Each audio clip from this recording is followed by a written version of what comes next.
जी, राधे राधे, जय श्री कृष्णा। कैसे हैं आप सब? आशा करते हैं आप सब बहुत अच्छे होंगे। इसी आशा के साथ करते हैं अपने व्लॉग की शुरुआत। आज मैं आपके कुछ सवालों के जवाब देना चाहती हूँ जो कमेंट बॉक्स में मैंने आज काफ़ी दिनों के बाद पढ़े हुए हैं। तो हम रिप्लाई इसलिए नहीं कर पाते क्योंकि बच्चों की तबीयत खराब है, तो सारा का सारा ध्यान काम में और नहीं रहता है। बस किस कितनी जल्दी दिन निकल जाता है और कितनी जल्दी रात हो जाती है पता नहीं चलता है। बच्चों के साथ में सारा दिन बच्चे फ़ोन अपने पास ही रखते हैं क्योंकि बाहर जाने के लिए कम से कम कहते हैं, क्योंकि इन्फेक्शन लगता है, खांसी एक दूसरे से लगती है। कन्नू को बहुत ज़्यादा खांसी हो रही है और आज वानिका ने भी हल्का खांसी स्टार्ट कर दिया करनी। तो सोचते हैं कि बाहर बच्चे ज़्यादा से ज़्यादा बचे रहें इनसे, लेकिन कुछ बच्चों को बाहर भी हो रहा है। तो मैं भी अपने घर पे रहते हैं और तो पड़ोस में भी ये कह रही थी कि कन्नू को घर पे रखो, तो कन्नू को घर पे रखने की कोशिश करते हैं जिससे कि वो फ़ोन तो ज़रूर लेकर के बैठता है। टीवी हमारे घर पे है नहीं, जो चलाएगा वो पिताजी अपनी महाभारत देखते रहते हैं, इनसे अपने सीरियल देखती रहती है और इस वाले कमरे में सिर्फ एलईडी लगी हुई है, हमारे वाली ये वाली कंप्यूटर वाली। तो यहाँ पे वो देख नहीं पाता है क्योंकि वाईफाई उसमें आवाज़ नहीं आती है, इसमें हम वीडियो एडिटिंग करते हैं। तो जी सबसे पहले सवाल था कि आपने राधा स्वामी सत्संग ले रखा है क्या? नहीं, हमने राधा स्वामी सत्संग नहीं ले रखा है, हम वैसे चले जाते हैं। संजो दीदी का मन था कि वे 4-5 साल से गई नहीं थी ब्यास सत्संग में और वे कह रही थी कि जाऊंगी तो मैं इनके साथ ही जाऊंगी। तो इस बार गए उनको, तो उनका सत्संग बहुत ही सफल रहा और बहुत ही अच्छे तरीके से उन्होंने सत्संग सुना भी और मन भी लगा उनका।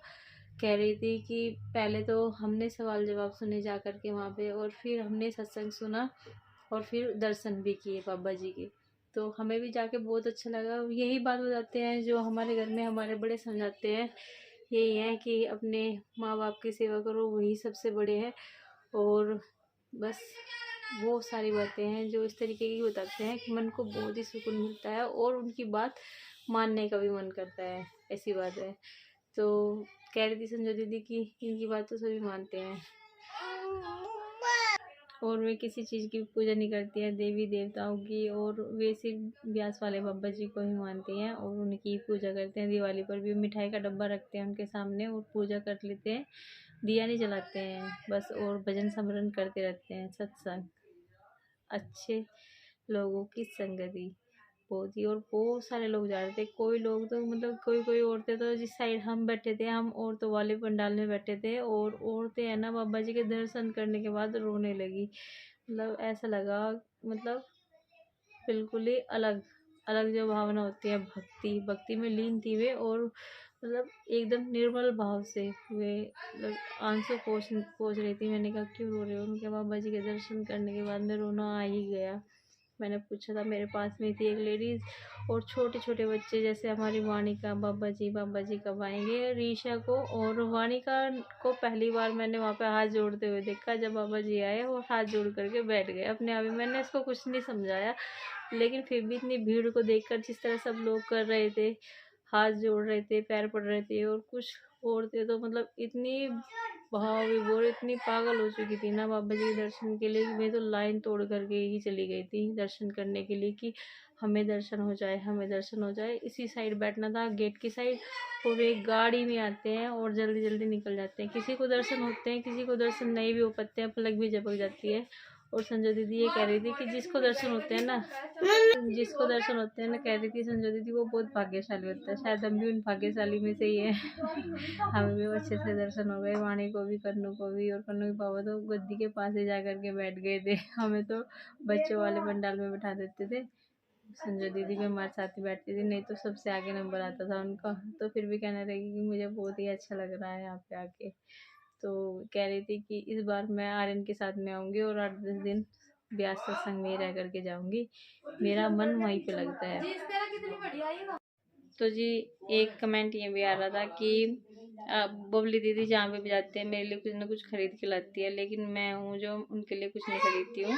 तो इसीलिए नहीं खरीदती मैं क्योंकि जो बबली दीदी है, मैंने इस बार वाणी के बर्थडे पे आई थी, उन्हें मतलब सूट मंगा रखा था उनका, प्रीति दीदी का मंगा रखा था संजय दीदी की दुकान पे से, और मंजू दीदी का भी, जूली दीदी का भी। संजय दीदी अपने आप तो लेती नहीं है, तो उनके लिए मंगा रखे थे, लेकिन जूली दीदी और मंजू दीदी तो लेकर के चली गई, प्रीति दीदी और बबली दीदी और अनीता दीदी ने ले करके नहीं गई। कहने लगी बहुत सारे खर्चे। मैंने कहा खर्चे तो होते रहते हैं घर में, और काम ठीक ठाक चल रहा है, बढ़िया चल रहा है भगवान की कृपा से, तो आप भी लेकर जाओ। उनके फिर मना करी वो ज़्यादा कि नहीं तू छोटी है, हम तेरे से कुछ नहीं लेंगे, तो इसीलिए लेकर के नहीं आती हूँ मैं। ऐसी बात नहीं है कि मैं लेके नहीं आती हूँ, लेकर के ज़रूर आती हूँ, लेकिन वे लेकर के नहीं जाती, इसीलिए मैं अब लाना ही बंद कर दिया है। उनके लिए कुछ भी शॉपिंग नहीं करती हूँ, जो उनकी समझ में आता है। वे तो मेरे से भी अच्छे अच्छे कपड़े पहनती है, ऐसी बात नहीं, उनको कोई कमी नहीं है किसी भी चीज़ की।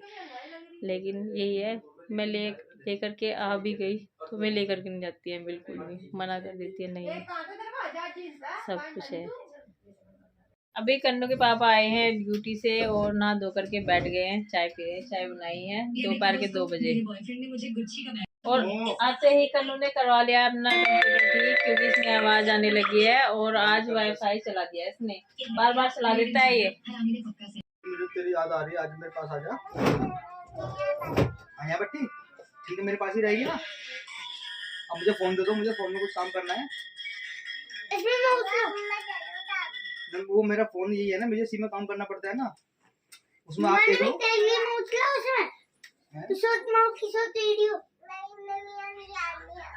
अभी दे दो पानी में, इसमें मैं उठला दूं पानी,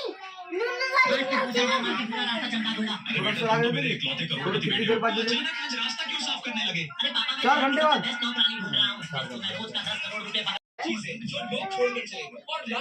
2 घंटे में दे दूंगी। नहीं जल्दी चाहिए मुझे तो। चाय पी लेगी जब दे दूंगा, चल चाय पी लूंगा। चलो पी लिया, दे दो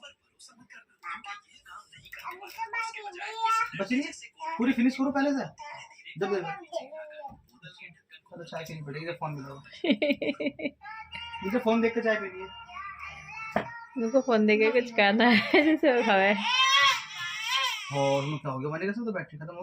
वानिका अंशी से मेकअप करना सीख गई। ये देखिए कोल्ड क्रीम लगाई जा रही है वो अंशी की तरह ही, और अंशी से क्रीम ली जा रही है एक बार और। पैर मेरी पैंट ऊपर को कर दे।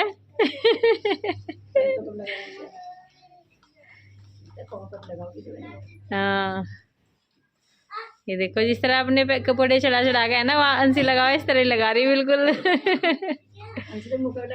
मुँह के नहीं लगाई वाणी, मुँह के भी लगा ले बेटा।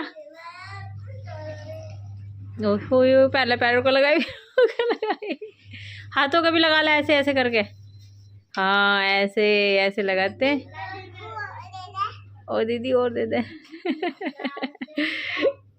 तो जी खाना पीना खाया नहीं है इन्होंने बिल्कुल भी, वो कह दिया कि थोड़ी देर में खाऊंगा, पहले चाय पीऊंगा। और आज इन्होंने पूरी रात काम किया है। पूरी रात काम करने के बाद में बैंक की क्लोजिंग आज हो गई है। और इसी के साथ में कर देते अपने व्लॉग का ये पर एंड। मिलते हैं आपको अपने अगले व्लॉग में, तब तक के लिए राधे राधे, जय श्री कृष्ण। अगर हमारा व्लॉग आपको अच्छा लगे प्लीज़ लाइक करें, शेयर करें, कमेंट करें और सब्सक्राइब करना मत भूलिएगा। धन्यवाद।